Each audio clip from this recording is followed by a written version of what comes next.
tunggul kahuru mirupa catang karerap. Kaluhur moal sirungan kahandap moal akaran. Lir ibarat kai apkiran. Mun di lumur mah kai ranu, mun di leuweung awi dangdur. Dipake tihang nyung kedang, dipake pamikul benggung, dipake pangeret bingkeng, dipake usuk amruk, dipake galadak bobo, dipake suluh tehurung, dipake panjar geteruhai. Kitu tah gambaran jalma nu cucungah ka inung jeung bapakna. Salawasna hirup riged nete semplek nincak semplak. Doa nu saciduh metu saucap nyata.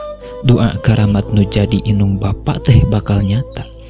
Ulah tatapak kanu teu nyata, ulah sumedi di tempat nu buni. Prak geura tembrakeun di payunan inung bapa.